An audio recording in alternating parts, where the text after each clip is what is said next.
Hi future doctors, welcome back to Xylem learning.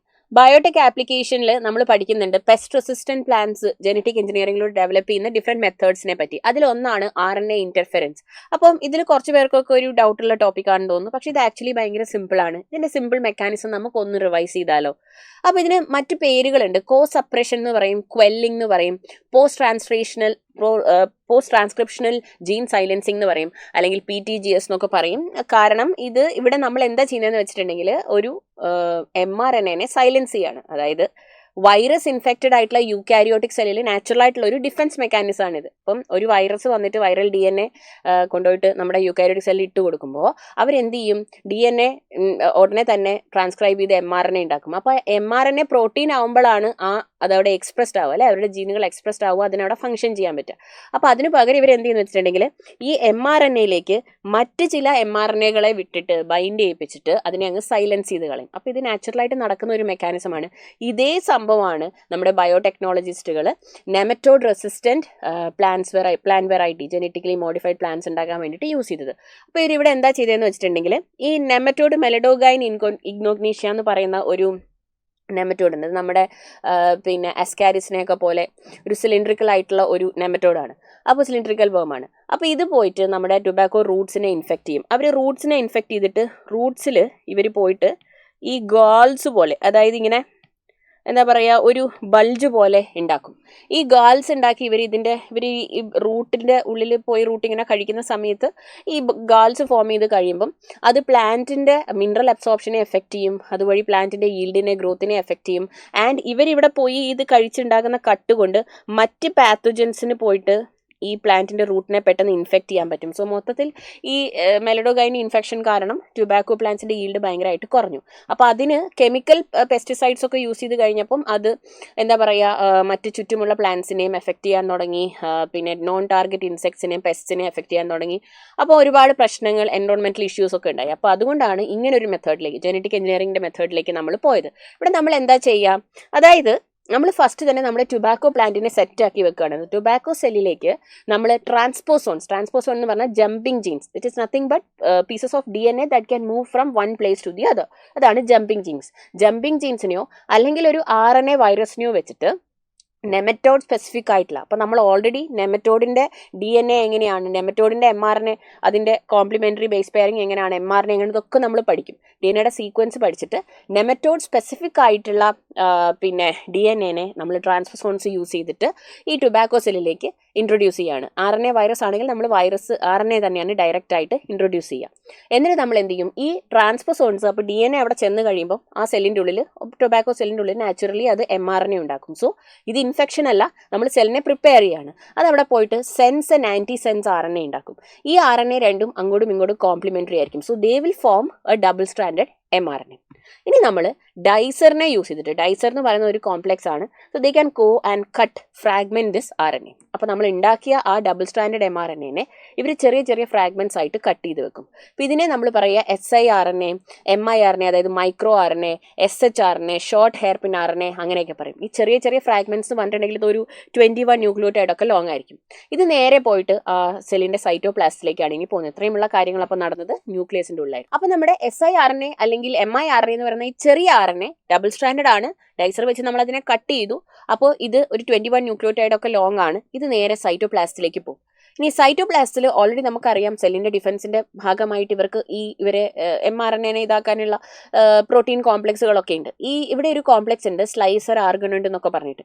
അപ്പോൾ അവരിലേക്ക് പോയിട്ട് നമ്മുടെ miRNA ബൈൻഡ് ചെയ്യും. അപ്പോൾ miRNAക്ക് 2 സ്ട്രാൻഡ്സ് ഉണ്ട്, ഗൈഡിങ് സ്ട്രാൻഡും പാസഞ്ചർ സ്ട്രാൻഡും. ഈ ഗൈഡിങ് സ്ട്രാൻഡ് പോയിട്ടാണ് ഇതുമായിട്ട് ബൈൻഡ് ചെയ്യുന്നത്.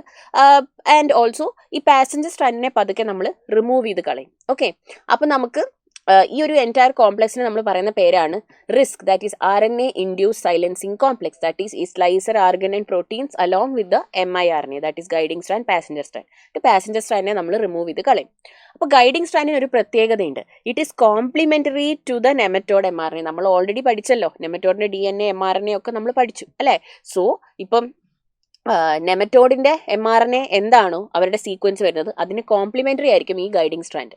അപ്പോൾ നെമറ്റോഡ് വന്നു, നമ്മൾ എക്സ്പെക്ട് ചെയ്ത പോലെ നമ്മുടെ ടുബാക്കോ, അപ്പം നമ്മൾ ഓൾറെഡി പ്രിപ്പയർ ചെയ്ത ഈ പിന്നെ നമ്മുടെ ടുബാക്കോ സെല്ലിന് ഇതൊക്കെ ഇൻട്രൊഡ്യൂസ് ചെയ്ത് റെഡിയാക്കി വെച്ചിരിക്കുകയാണ്. അപ്പം നെമറ്റോഡ് വന്ന് കടിക്കുന്നു, നെമറ്റോഡ് വന്ന് റൂട്ടിനെ ഇൻഫെക്റ്റ് ചെയ്യുന്നു, നെമറ്റോഡ് അതിൻ്റെ DNA വിടുന്നു, അത് mRNA ഫോം ചെയ്യുന്നു അല്ലേ. അപ്പം ട്രാൻസ്ക്രിപ്ഷൻ നടന്നു, mRNA ഫോം ചെയ്തു. mRNA ഫോം ചെയ്ത ഉടനെ തന്നെ നമ്മുടെ റിസ്ക് പോയിട്ട് എങ്ങടേക്ക് ബൈൻഡ് ചെയ്യും? ആ mRNA ആയിട്ട് ബൈൻഡ് ചെയ്യും. കാരണം mRNA പ്രോട്ടീൻ ഉണ്ടാക്കാൻ പാടില്ല, എന്നാലല്ലേ നെമറ്റോഡിന് ഇൻഫെക്ഷൻ എസ്റ്റാബ്ലിഷ് ചെയ്യാൻ പറ്റുള്ളൂ. അതിനവിടെ എക്സ്പ്രസ് ചെയ്ത് സ്പ്രെഡ് ചെയ്ത് ഗോളൊക്കെ ഫോം ചെയ്യാൻ പറ്റുള്ളൂ. അതിന് മുമ്പ് തന്നെ ഇവരെന്ത് ചെയ്യും? ഈ റിസ്ക് പോയിട്ട് നേരെ ഈ mRNA ആയിട്ട് ബൈൻഡ് ചെയ്യും. അതെങ്ങനെയാണ് ബൈൻഡ് ചെയ്യുന്നത്? നമുക്കറിയാം, guiding strand is complementary to the nematode mRNA. അപ്പം കോംപ്ലിമെന്ററി ആയതുകൊണ്ട് തന്നെ അവർക്ക് പോയിട്ട് ഇതാ ഇവിടെ ബേസ് പെയറിങ് ചെയ്ത് ഇവിടെ ഇങ്ങനെ നിൽക്കാൻ പറ്റും. ആ സമയത്ത് നമ്മളുടെ സ്ലൈസറും ആർഗനൻറ്റും ഒക്കെ പുറത്തേക്ക് വന്നിട്ട് എന്ത് ചെയ്യും? ഈ നെമറ്റോഡിൻ്റെ mRNA അങ്ങ് സ്ലൈസ് ചെയ്ത് കളയും അല്ലേ. അതിനെ അങ്ങ് കട്ട് ചെയ്ത് ചെറിയ അതിന് ഇനി പ്രോട്ടീൻ ഉണ്ടാക്കാൻ പറ്റാത്ത രീതിയിൽ ആക്കി കളയും, അതിനെ ഇനാക്ടിവേറ്റ് ആക്കി കളയും അല്ലേ. Fragment the nematode mRNA or degrade the nematode mRNA. So അതിന് പ്രോട്ടീൻ ഫോം ചെയ്യാൻ പറ്റില്ല, അങ്ങനെ ആ നെമറ്റോഡിന് ഇൻഫെക്ഷൻ എസ്റ്റാബ്ലിഷ് ചെയ്യാൻ പറ്റില്ല. സോ ഇതാണ് RNA ഇൻ്റർഫെറൻസ്. RNA ആയിട്ട് നമ്മളങ്ങ് ഇൻ്റർഫിയർ ചെയ്യാണ്. mRNA എന്ത് ചെയ്താൽ പ്രോട്ടീൻ ഉണ്ടാക്കാൻ സമ്മതിക്കുന്നില്ല. അപ്പോൾ ഇതിൻ്റെ ഒരു കോൺസെപ്റ്റ് നിങ്ങൾക്ക് മനസ്സിലായെന്ന് വിചാരിക്കുന്നു. ഇതാണ് RNA ഇൻ്റർഫെറൻസ്. ഇതിന് പറയുന്നത് ക്വെല്ലിംഗ്, കോസപ്രഷൻ, PTGS, അങ്ങനെ പല നെയിംസ് ഉണ്ട്.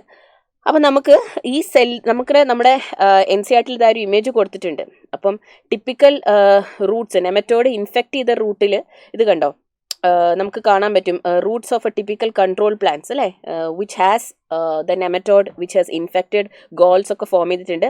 Transgenic plant roots after deliberate infection of nematode still protected through the novel mechanism. കണ്ടോ, അപ്പോൾ നമ്മുടെ ഹെൽത്തി ആയിട്ടുള്ള റൂട്ട്സ് നോക്കിക്കേ, നമ്മൾ ഓൾറെഡി ഇത് ജെനറ്റിക്കലി മോഡിഫൈഡ് ആയിട്ടുള്ള ട്രാൻസ്ജനിക് ആയിട്ടുള്ള ടുബാക്കോ പ്ലാന്റ് ആണ്. അപ്പോൾ ഇതിൽ ഓൾറെഡി നമ്മൾ പറഞ്ഞ ഈ RNA ഇൻ്റർഫെറൻസ് നമ്മൾ ചെയ്തു കൊടുത്തിട്ടുണ്ട്. So that's why the nematode is not able to form the gall. അപ്പം ഹെൽത്തി റൂട്ട്സ് ഇങ്ങനെയായിരിക്കും ഉണ്ടാവുക.